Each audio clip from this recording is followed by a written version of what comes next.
Kasih dalam nama Tuhan kita Yesus Kristus, kita telah sampai kepada minggu pertama di bulan Februari ini.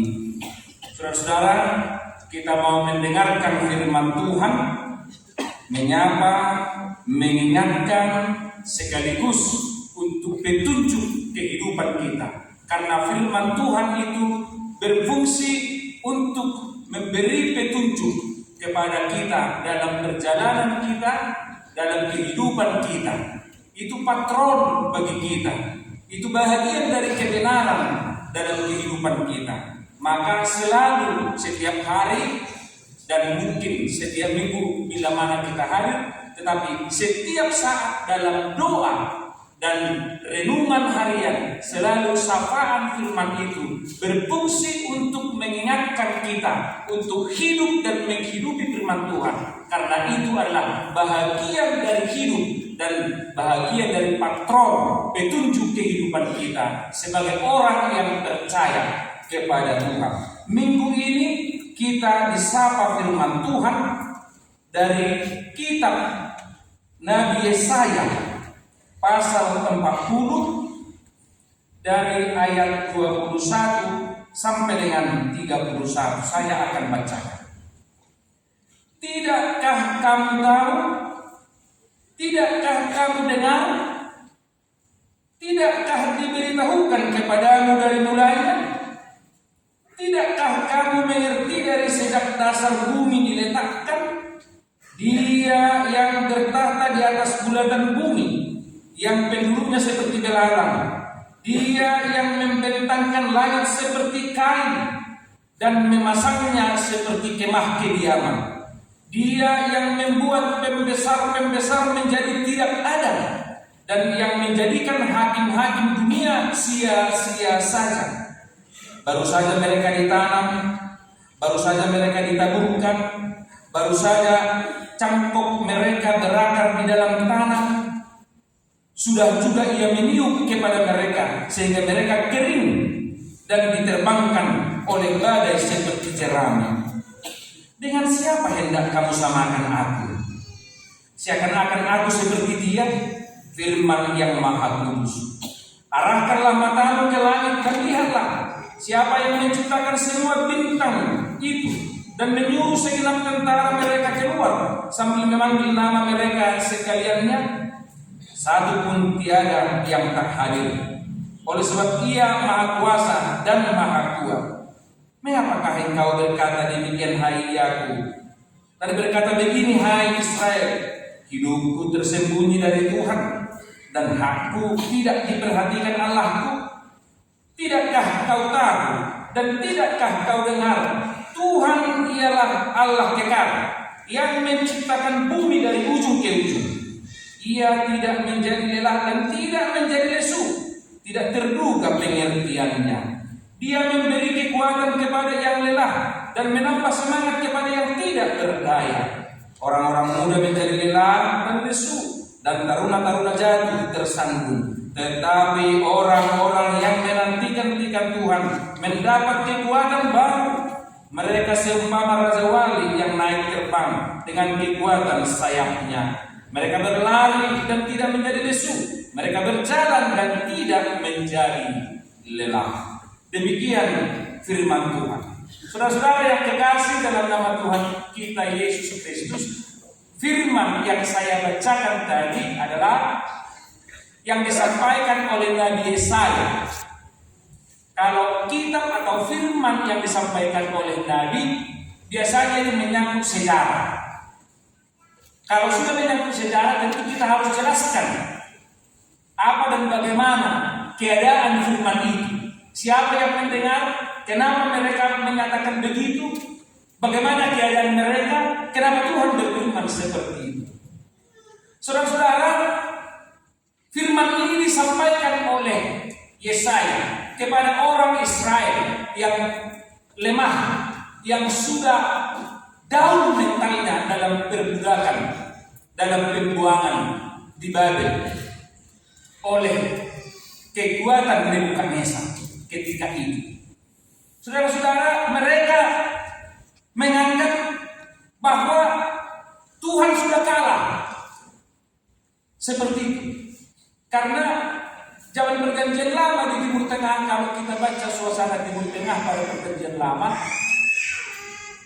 pemahaman begini. Karena setiap bangsa selalu memperluas daerah jajahan, menjajah, memperluas kekuasaan. Jadi bila mana satu bangsa kalah terhadap bangsa yang lain, artinya Tuhan mereka atau dewa mereka juga dinyatakan kalah, kira-kira seperti itu. Itu pemahaman mereka. Jadi ketika Israel terbuang ke Babel, mereka juga beranggapan bahwa Tuhan mereka kalah dengan Nebukadnezar. Seandainya Tuhan mereka kuat, mereka tidak akan terbuang. Seperti itu pemahaman. Mereka menyamakan Tuhan itu atau Yahweh Tuhan Israel dengan dewa-dewi atau ilah-ilah yang ada. Saudara-saudara, itulah pemahaman. Sehingga mereka pun menjadi lemah. Ngadita ikut Tuhan ini behita, ngadalu behita, ngadi perhakobat berhamba behita di sono. Kita terima sajalah.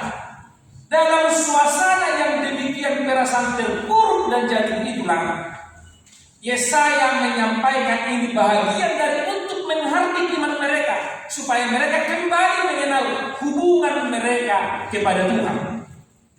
Yesaya menyampaikan di keterpurukan mereka itu, mental mereka sudah sangat daun dihempaskan bagaikan debu ke tanah oleh Nebukadnezar. Yesaya diperintahkan oleh Tuhan untuk menyampaikan supaya terbangun lagi pemahaman yang benar. Mereka terbuang ke sana bukan karena Tuhannya kalah, tetapi itu adalah hubungan Tuhan bagi mereka. Karena kenapa? Karena umat itu berpaling dari Tuhan. Nanti kita baca kitab Yeremia, kitab Ratapan, Yesaya pasal 1 sampai 40, 39. Semua itu menceritakan bagaimana Israel berpaling dari Tuhan, Yahweh, Allah yang mereka sembah. Lalu Tuhan marah, lalu Tuhan menghukum. Sebenarnya itu adalah karena dihukum, bukan karena Tuhan tidak mampu mengalahkan Nebukadnezar. Saudara-saudara yang kekasih dalam nama Tuhan kita Yesus Kristus, manusia sering gagal mempertahankan hubungan baiknya kepada Tuhan. Karena manusia itu sering mengkonsep Tuhan sesuai dengan pikirannya sendiri. Itulah sering kegagalan manusia. Karena manusia sering mengkonsep justru mau memaksa Tuhan itu sesuai dengan rencananya. Konsep Tuhan itu harus sesuai dengan konsepnya. Maka manusia sering gagal mempertahankan hubungan baiknya kepada Tuhan. Itulah membuat manusia sering kecewa dengan Tuhan, mempertanyakan keadaan Tuhan, mempertanyakan kekuatannya. Karena harusnya niat seperti itu kira-kira. Kok Tuhan tidak bertindak? Kok Tuhan seperti ini? Manusia segala zaman sampai sekarang hampir seperti itu. Aku asalkan kita Tuhan yang itu tanda mujizat di rumah ini. Kenapa Tuhan tidak langsung menghukum? Seperti Safira, Ananias dan Safira. Masih ingat ceritanya?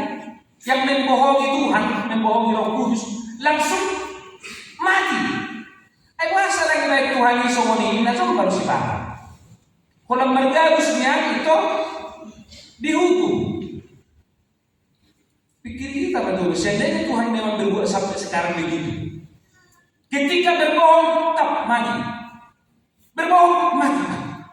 Ayo dong kepengen ada mamu di dalammu. Jadi kadang-kadang manusia ini mau mengkonsep Tuhan itu harus seperti konsepnya. Kalau mau berbeda, mempertanyakan Tuhan, dan mungkin soal Tuhan kira-kira begitu. Seorang pendeta yang pulang dari pelayanan ditabrak di mobilnya bersama dengan temannya satu mobil, tercampak.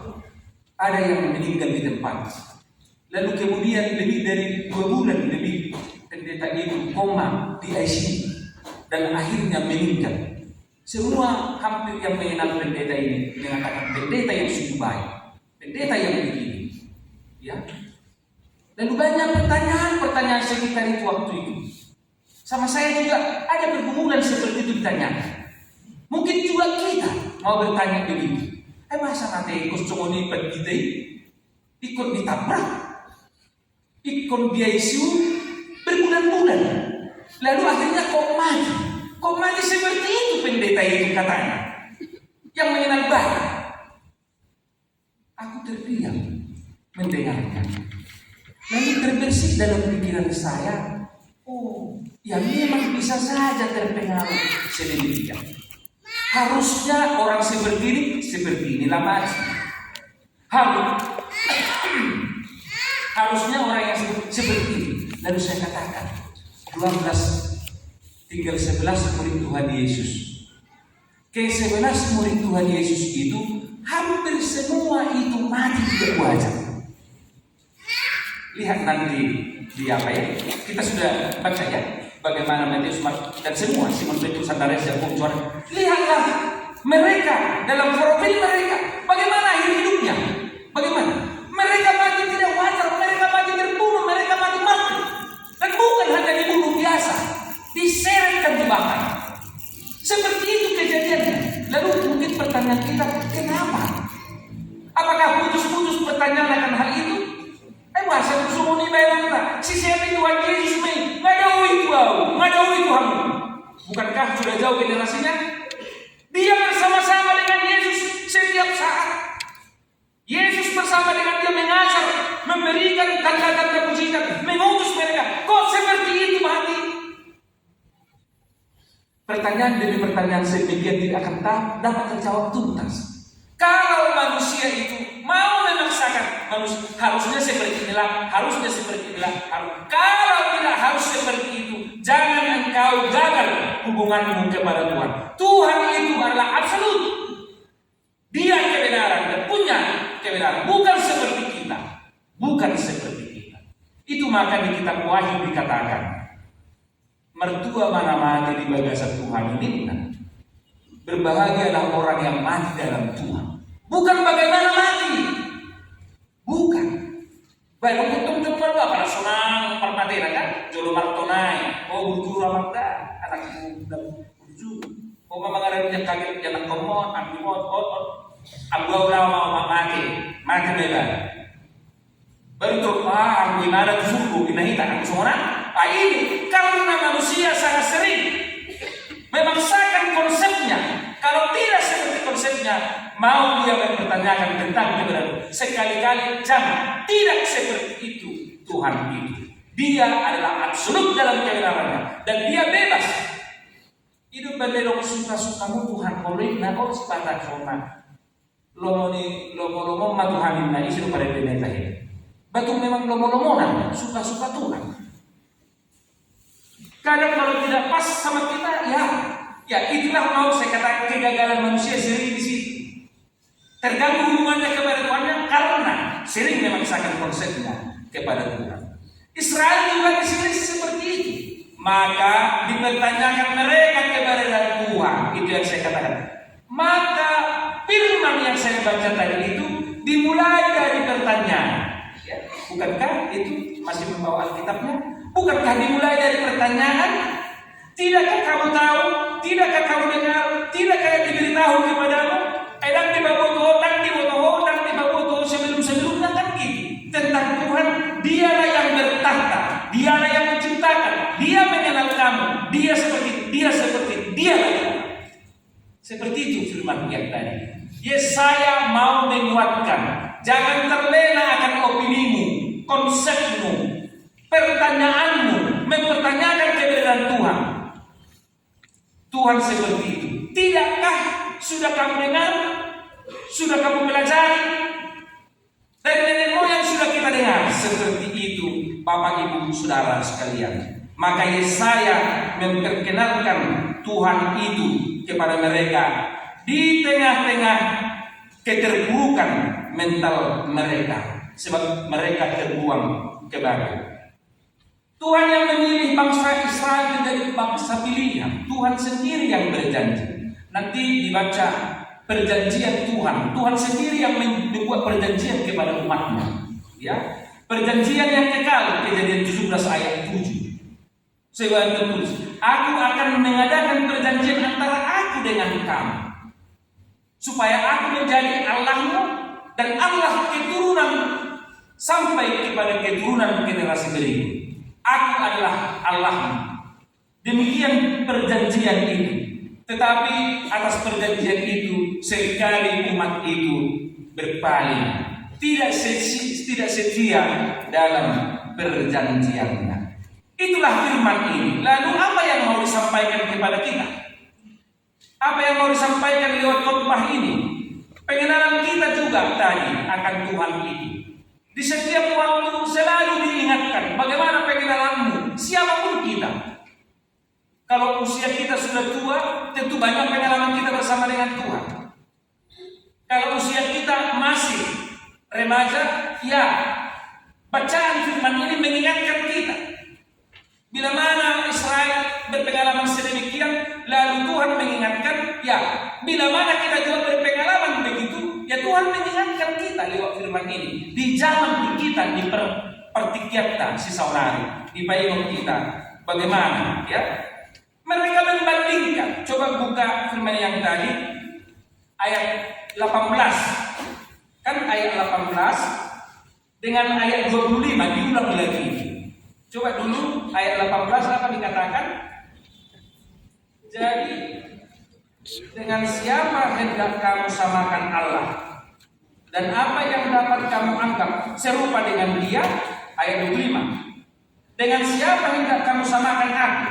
Seakan-akan aku seperti dia. Dia itu maksudnya ilah-ilah yang ada. Nah, padahal itu sangat dan sungguh jauh berbeda. Ada ilah, ada dewa-dewi mereka, tetapi jangan kamu samakan aku dengan itu. Bila pun ada kekuatan, bila pun ada kuasa ilah, tetapi itu adalah temporal dan terbatas di sini. Kalau ada yang dipuja mereka di Babel, itu kalaupun ada, bagi kita tidak ada. Tapi ketika itu disembah mereka, tentu karena menurut mereka ada kekuatannya. Tetapi itu adalah sebatas di sini dan terbatas waktunya. Tapi Tuhan kita yang di sini, yang membentangkan, ya, langit seperti kain, memasang seperti kemah. Dia yang membuat pembesar menjadi tidak ada. Hakim-hakim dunia disia-siakan saja. Nah, itulah saudara-saudara yang diperkenalkan oleh saya. Tuhan itu adalah kekal. Tidak seperti ilah-ilah yang kamu kenal, yang kamu puja, yang dipuja bangsa-bangsa lain. Tuhan itu Allah yang kekal. Kesanalah kita saudara-saudara, supaya kita menyampaikan, ya, menyesuaikan, ya, ini menyesuaikan konsepmu terhadap rencana Tuhan atas dirimu, supaya kita jangan kecewa. Unang terhirit kita. Gua satu hal somonon, tua udah somonon. Jangan terlalu banyak pertanyaan dia. Memang tidak semua. Menjadi keheranan juga bagi kita, bukan? Bermiliar manusia di dunia ini. Adakah yang sama? Mirip bisa. Tapi kalau sama tidak. Yang kembar saja berbeda selera. Emosinya akhirnya berbeda. Ya, sudah kembar satu mama, satu bapak, dan kembar pula berbeda. Itu adalah keajaiban. Apa namanya? Itu fakta. Memang kita berbeda semua. Seperti itu. Sama seperti tema tahunan tahun Oikumene inklusif dari Matius 5 itu, berupaya berbuat baik kepada semua orang. Kan itu tema tahunan HKBP, tahun Oikumene inklusif. Sama seperti Yesus, sama seperti Tuhan menurunkan matahari hujan kepada yang baik dan yang jahat. Menurunkan sinar matahari kepada yang baik dan yang jahat. Jangan-jangan kamu yang mengaku baik itu nanti menjadi kecewa. Loh, kalau samanya bisa saja. Karena sering kita memaksakan. Mau beralih, ya itu kadang-kadang ketidakkonsistenan manusia. Ya, posisikanlah dirimu sebagai orang yang baik dan percaya kepada Tuhan. Dan posisikanlah dirimu, jangan bandingkan kepada orang jahat juga diberikan. Ya, oke, sebentarlah aku menjadi orang jahat, jangan. Itu ketidaksetiaan. Tetapi selalu posisikan dirimu di posisi yang baik dan percaya kepada Tuhan, supaya tetap posisimu itu. Di sanalah kamu menerima matahari bagian berkat Tuhan, menerima hujan bahagian berkat Tuhan. Jangan pernah Anda berpikir di posisi yang lain untuk menerima berkat itu. Itulah tanda kesetiaan kita kepada Tuhan. Bapak Ibu Saudara sekalian, itulah yang disampaikan. Dia memberi kekuatan, ayat 29. Ya, dia memberi kekuatan kepada yang lelah, menambah semangat kepada yang tidak berdaya. Ini ya, menambah semangat bagi yang tidak berdaya. Kegagalan adalah kesuksesan yang tertunda. Oleh sebab itu jangan berhenti bila gagal. Berdoalah, Tuhan akan memberi petunjuk. Akan ada selalu. Manusia yang mengalami kebuntuan, tetapi dalam Tuhan tidak. Selalu ada. Ya.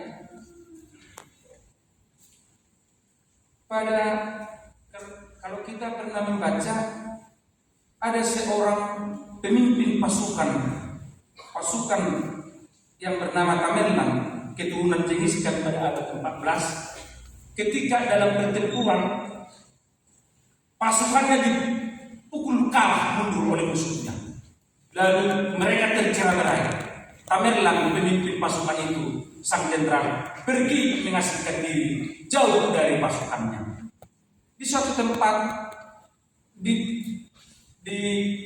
pohon kayu yang rindang dia tertidur, lalu terbangun.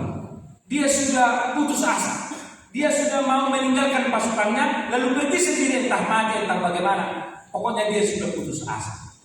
Tamerlan tidur dan akhirnya terbangun. Ketika dia terbangun, dia melihat ada seekor semut hitam yang besar itu, dan berupaya membalikkan seekor jangkrik yang sudah mati untuk makanan. Dia selalu memperhatikan, dia hitung bagaimana semut hitam ini membalikkan supaya bisa ditarik, membalikkan gagal. Dia menghitung upaya semut ini sampai ke 22 kali, baru semut itu berhasil membalikkan bangkai jangkrik itu menjadi makanan. Setelah itu, baru dia pergi untuk memanggil semut-semut yang lain, dan dia memperhatikan semut itu, akhirnya membawa jangkrik yang sudah mati ini menjadi makanan mereka. Yang mau dia lihat, akhirnya dia sudah mau putus asa ketika itu. Tetapi ketika dia melihat sampai ke 22 kali upaya semut baru berhasil, dia akhirnya bertekad lagi kembali ke pasukannya untuk memberikan strategi kembali akan perang melawan kembali.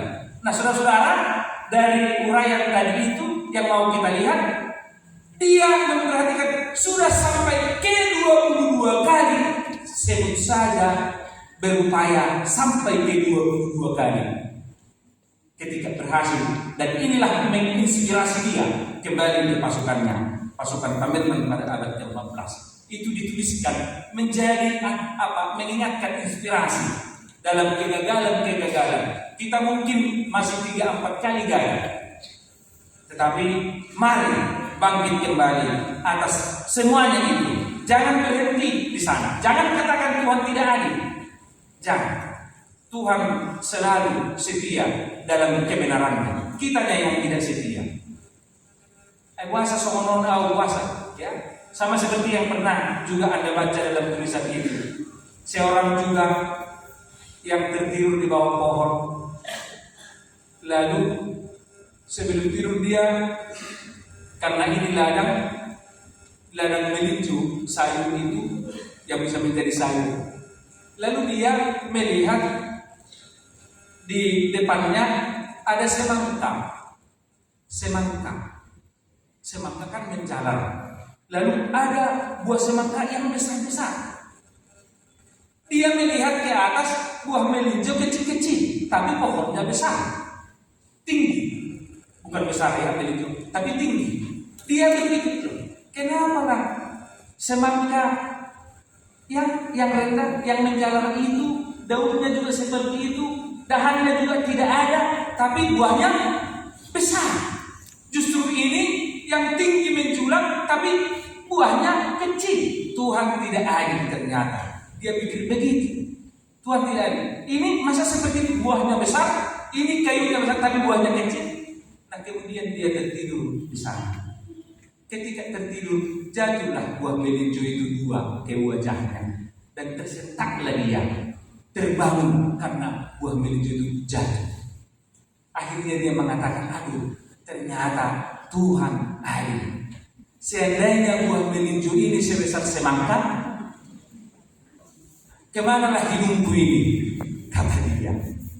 Nah, ketika terjadi seperti itu, maka akhirnya dia merubah pola pikirnya, konsepnya tadi. Ya janganlah harus terjadi hidup seperti itu baru berubah konsep kita. Tuhan adil. Seperti itu keadilan Tuhan. Sama seperti perjanjian baru, ya, yang membuat upah. Ya, Yesus membuat perumpamaan yang masuk jam 10, ingat ya. Sederhananya memang kita juga mengatakan itu, ya, kayaknya tidak ada. Tapi itulah keadilan Tuhan. Tidak mengurangi bagian yang sudah dijanjikan. Kamu mau kerja, mau satu dinar 1 hari, masuk jam 10. Ingat ya. Lalu bertemu lagi sama orang yang tidak ada kerjanya. Mau kamu bekerja, udah jam 2. Mau? Pergilah 1 dinar. Jam 3, pergi. Ada lagi jumpa sampai jam sore. Ada kerjaan tidak? Mau kau kerja? Mau. 1 dinar, pergi. Akhirnya gajian jam 6 sore. Ketika mereka gajian, diberikan 1 dinar. Yang masuk jam 8 pagi itu bersungguh-sungguh tentunya. Dan memang kayaknya wajar dia, menurut kita seperti itu. Tetapi menurut keadilan Tuhan yang tidak ada dikurangi dari dia lalu diberikan. Kenapa kamu merasa cemburu kalau aku membuat yang seperti itu kepada ibu? Itulah keadilan Tuhan. Kalau kamu bersungguh-sungguh nanti ya kamu sendiri yang menjadi kecewa. Nah seperti itu Bapak Ibu Saudara sekalian, firman Tuhan mengingatkan kita, diberi kekuatan kepada kita. Nah yang terakhir, firman ini tadi, kalau hatamata dia yang tulung sadai alai akan marhaposa tu Jehovah maruli hagogo mardapo gabe marhabum bilali lahmanai marlujongi nasida dangoloja mardalali nasida dangolo magdate. Ayat 31, tetapi orang-orang yang menanti-nantikan Tuhan mendapat kekuatan baru seumpama raja wali yang naik terbang. Bagaikan raja wali yang naik terbang. Saudara-saudara mungkin juga sudah membaca bagaimana keunikan burung raja wali dari antara burung yang mampu melihat dari atas ke laut lalu terus terjun langsung bisa mengambil dan menangkap ikan. Luar biasa kekhususan ini. Terbang tinggi melampaui burung-burung yang lain. Tapi masih ada cerita, berita yang unik, juga realita kepada burung raja wali. Menurut catatan itu, burung raja wali itu bisa umurnya sampai 70 tahunan, malah lebih. Aku juga, begitu memang ya. Ketika dia sudah berumur 35 ke 40, dia akan pergi ke suatu gunung. Di sana dia akan tinggal sendiri. Dia di sana membuat sarangnya. Dan di sana dia akan menderita beberapa bulan. Patoknya yang sudah membengkok itu akan dipatok ke batu supaya keluar, supaya berganti patoknya yang baru. Dan kemudian ketika paruhnya itu, patoknya itu sudah muncul, dia akan mengupas kukunya dan ditarik semua kukunya, akan tumbuh kuku yang baru. Nah kemudian juga dia akan mencabut-cabut bulunya yang sudah buruk, yang sudah lama.